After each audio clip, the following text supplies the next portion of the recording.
Welcome to Faith and Politics, a show dedicated to discussing issues surrounding the intersection of church, state, and politics, and the examination of whether you are allowing your faith to shape your politics or are your politics starting to shape your faith. In other words, what do you do when God and government come face to face? I'm your host, Orland Johnson, and let me introduce you to our roundtable of regularly scheduled panelists. First, we have with us Mr. Todd McFarland, who's the Deputy General Counsel for the General Conference of the Seventh-day Adventist Church. We have Mr. Tim Schultz, who's the President of the First Amendment Partnership, a Washington-based organization that's dedicated to protecting religious freedom for all Americans. We have Dr. Lawrence Brown, who's an attorney and senior pastor and also the Assistant Director of Public Affairs and Religious Liberty for the Northeastern Conference of the SDA Church. And we have Dr. Timothy Golden, who's also an attorney and professor of philosophy at Walla Walla University. Gentlemen, thank you very much for being with us today, and let's get started with our first segment. Our first segment is talking about that Kentucky was one of those cases that was in the minority of states that did not have any type of educational choice program. All of that changed in March of 2021. Tim Schultz, could you take us through what happened in Kentucky and what took them so long?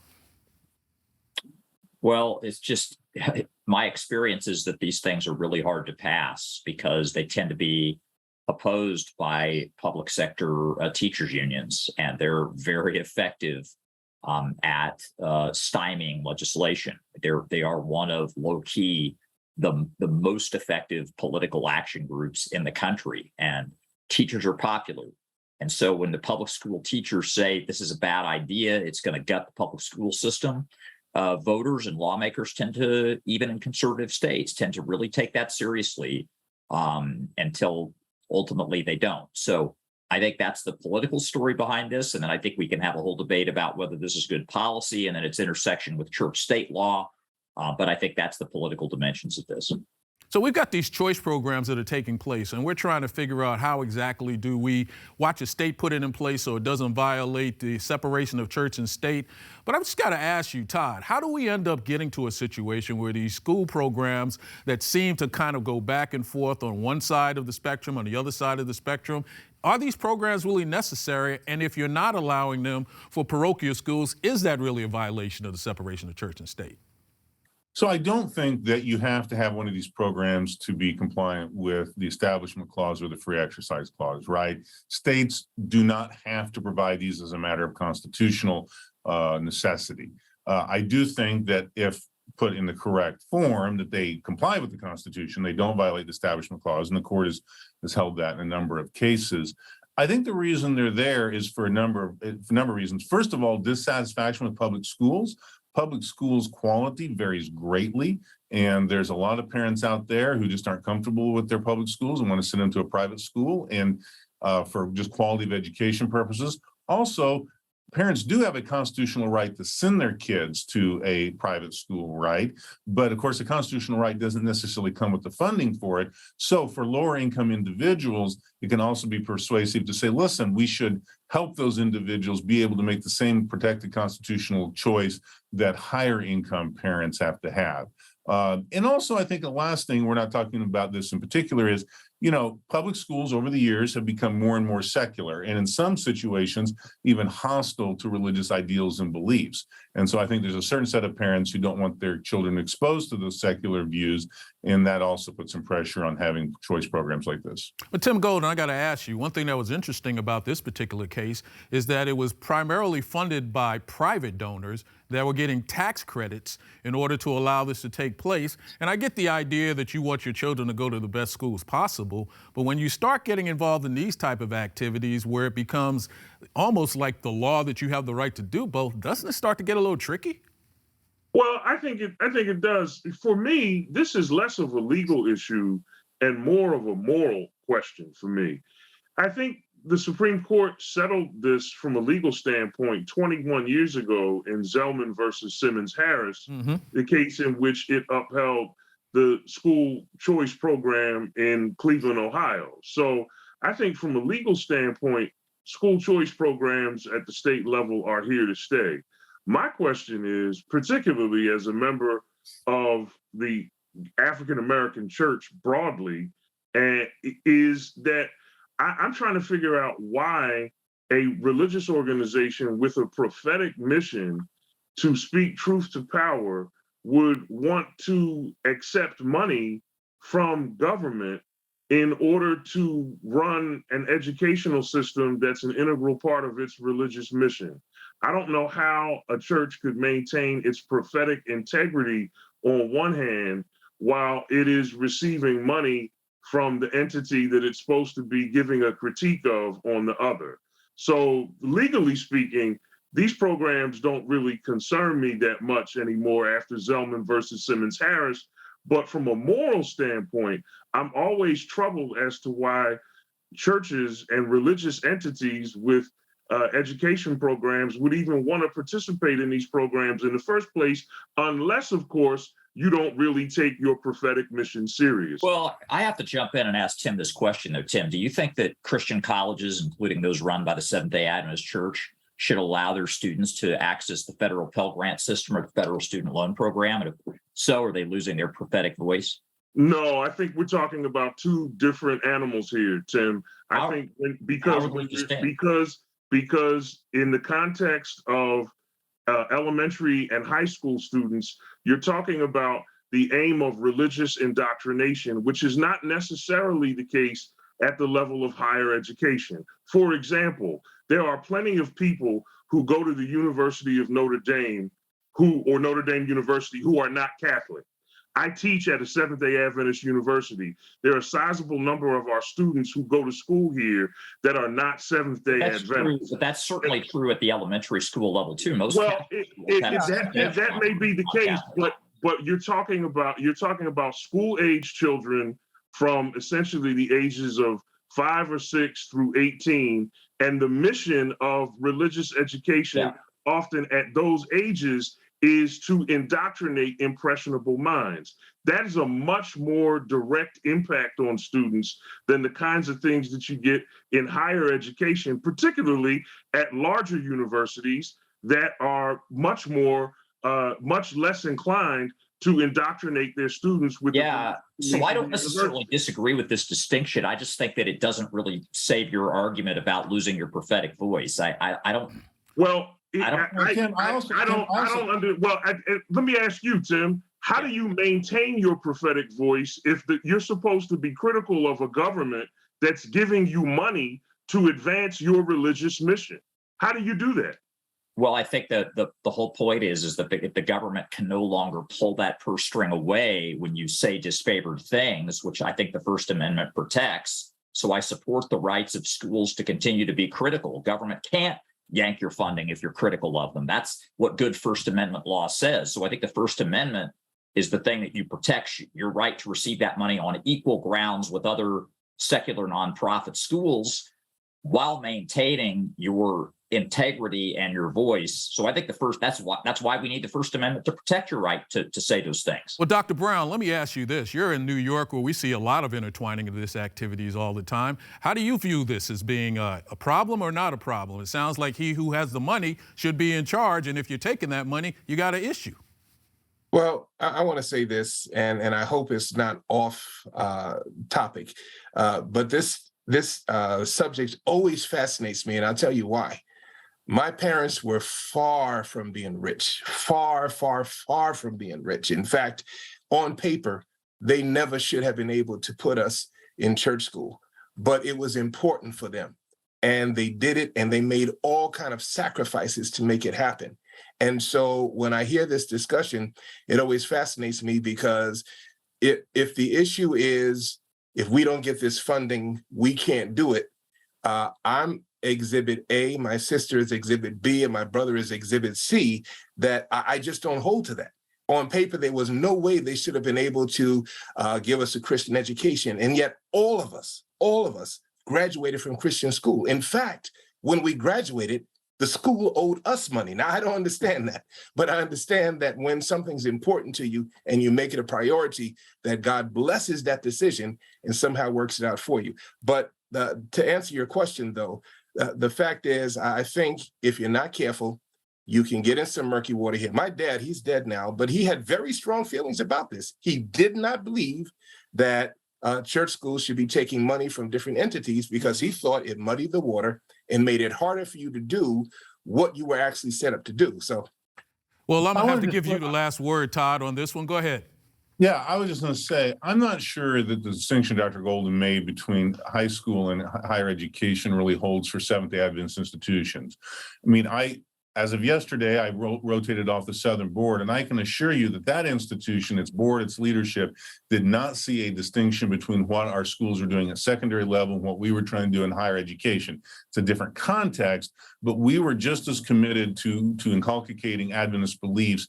We don't want to be a Notre Dame. We don't want to be a Georgetown. We don't want to be these other large institutions that, quite frankly, have abandoned their mission. You're right. You can go to Notre Dame and you're not required to take Catholic education courses, right? You are at Adventist universities. So I don't think that distinction holds up, but I do think it becomes an issue of, the reality is education costs have outstripped inflation and have outstripped pay for lower income individuals. And, Elder Brown, I am exhibit E or whatever, because my parents were in the same situation, but it is harder now for people to do what our parents did for us. Todd, I'm gonna give you the last word on that, but I think that really leads us right into segment 2. Segment 2 is really talking about the Blaine Amendments and the Blaine Act and things of that nature. And I guess the question is, can a government deny funding to a school to make its playground safer just because the school is religious? Should former convicts be denied helping to integrate Black into society because they need a helping hand from religious organizations? On one hand, people will tell you that the Blaine Amendments are dead, but yet there are probably 30 states that have some version of it that takes place. Dr. Brown, can you tell us a little bit about this and what your thoughts are on it? absolutely, absolutely. James Gillespie Blaine, he was a Republican senator in Maine, and he authored this legislation because he felt, as many people at the time did, that the Establishment Clause of the First Amendment didn't go far enough. And so what he endeavored to do was to better codify what should and shouldn't happen when it comes to church schools, religious entities receiving money from the government. The measure that he authored, it passed in the House, it failed in the Senate. Where have I seen that movie before? And what subsequently happened is that Congress actually mandated that states implement some sort of entity like this in their state constitutions. And as you can imagine, it has been an ongoing debate. And as you indicated, where we are currently, it does not have the force that Mr. Blaine would have wanted to see it have. Here's my thing.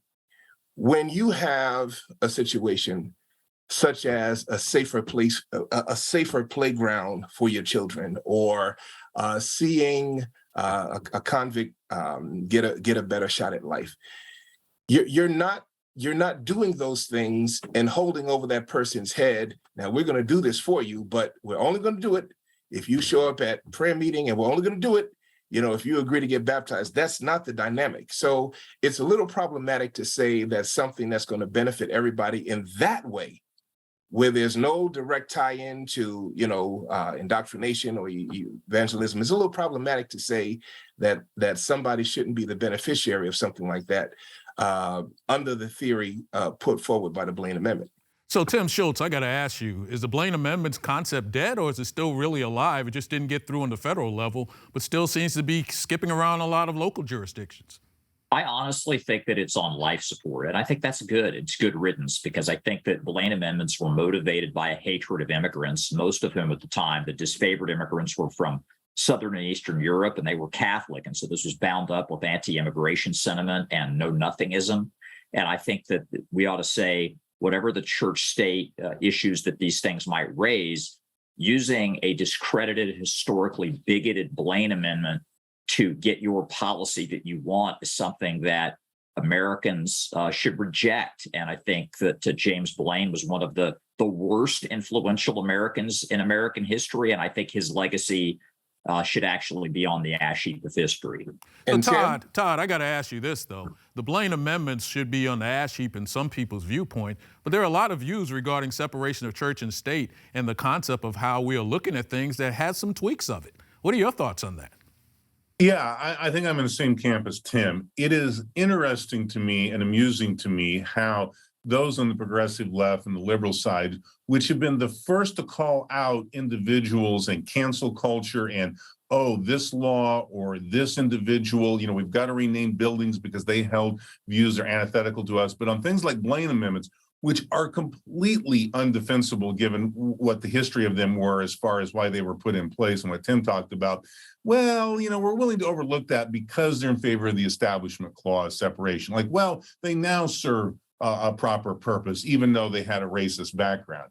And so the unwillingness of liberals to be sort of consistent in how they apply sort of history, I think, is telling. But yes, I agree. These are on life support. They should be. It doesn't mean we shouldn't have an Establishment Clause. We should, and we do need to have a separation of church and state.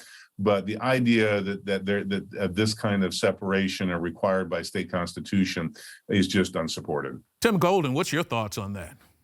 Well, I really want to agree with Todd, and I want to agree with Tim. You have no idea how badly I want to agree with my esteemed colleagues.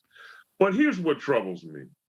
Justice Samuel Alito, in his concurring opinion in Espinoza versus Montana Department of Revenue, did something that was about as disingenuous as I've ever seen a Supreme Court justice do. He talks about how in Ramos versus Louisiana, a case earlier that term, in which he said that it was wrong for the litigants to bring up the history of racism when it came to unanimous juries in Oregon and in Louisiana.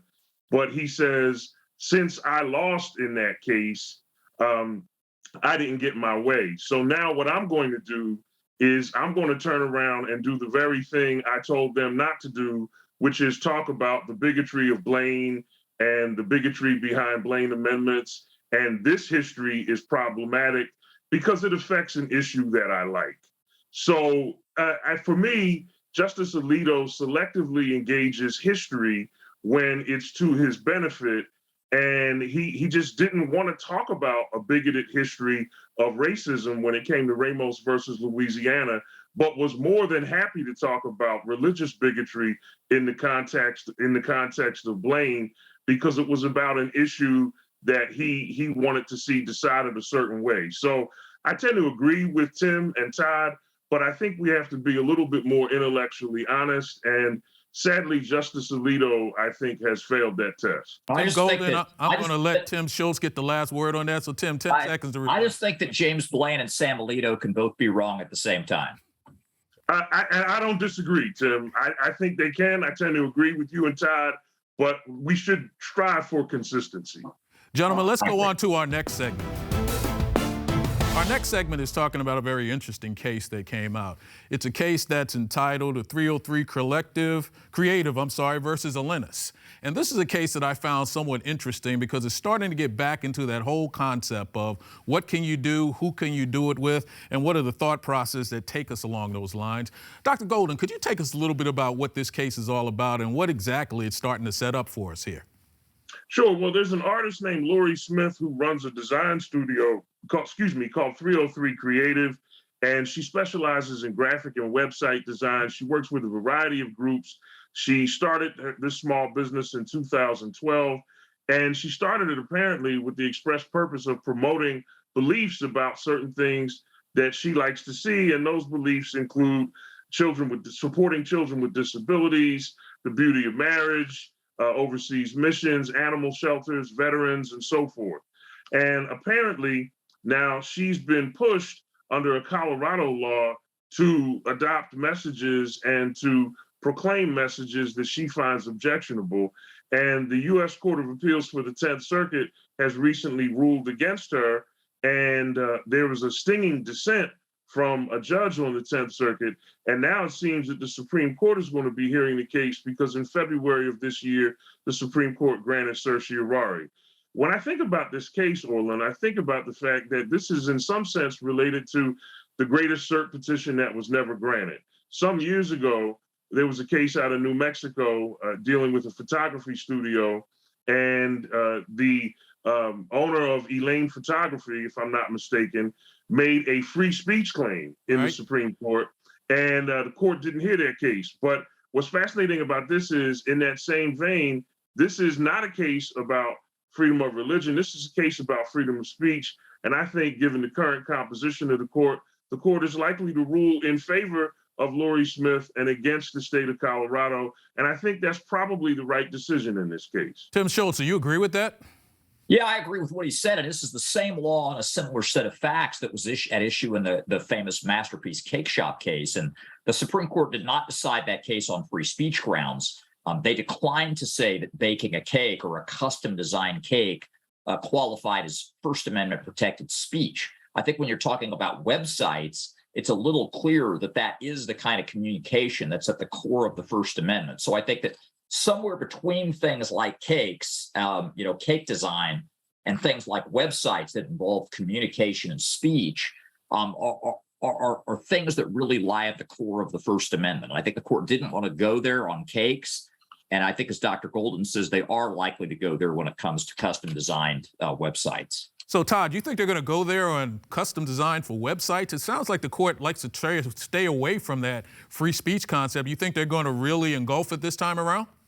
Well, no, I think this has been one of the most pro-free speech courts in the history of the United States, right?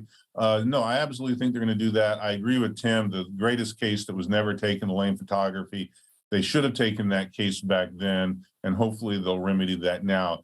What the 10th Circuit found was that, there was she basically had a monopoly on her services, and therefore the First Amendment concerns were overcome because, yes, the individuals, the same-sex couples would go find other services, right? But it wouldn't be her services. And that legal analysis, I think, is hugely problematic. And yeah, the court needs to strike this down. And we need to quit having, how many cases have we had now on the Colorado non-discrimination law, right? Masterpiece, Jack Phillips is still getting harassed. There's been bakeries that are owned by LGBT individuals that have been sort of harassed by making gay cakes. It's just time to put this to rest and let the people of Colorado go back to living their lives and not litigating this law. Dr. Brown, I'm going to give you 10 seconds to wrap this up and give you the last word. Think about what's happening here. A person uses their gift to express a message important to them. Do we really want to begin telling people like that, you have to express a message that's not amenable to who you are or what you're about? That could be very problematic. I couldn't agree more. Gentlemen, let's get to our last segment. Tim Schultz, tell me something I don't know.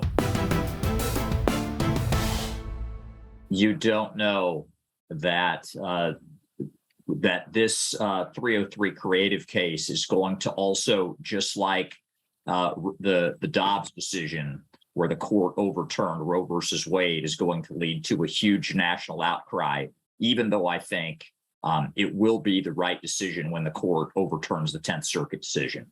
Wow. Dr. Brown, tell me something I don't know. You may know, but there are many that don't know. You need to be careful applauding outcomes that you like, even when those outcomes were achieved by doing serious damage to objective processes. Because when you take the posture that the end justifies the means, you put yourself in very troubled water. Todd, tell me something I don't know. The Supreme Court will, despite overturning its injunction, end up taking the Yeshiva University case dealing with LGBT clubs on campus and will hold, I think, 7-2 that the schools are not required to recognize those clubs because it violates their religious beliefs. Wow. Tim Golden, tell me something I don't know. Here's what you don't know, Orland. The Justice Department will soon initiate a human trafficking investigation into the activities of Governor Ron DeSantis of Florida and Greg Abbott of Texas for busing migrants to large northern cities. Wow. Well, gentlemen, thanks a lot for being with us today. Really appreciated all those comments. So I want to thank our audience for being with us today. I hope you've enjoyed our conversation. Just remember, if it's about God and government, it's about faith and politics. See you next time.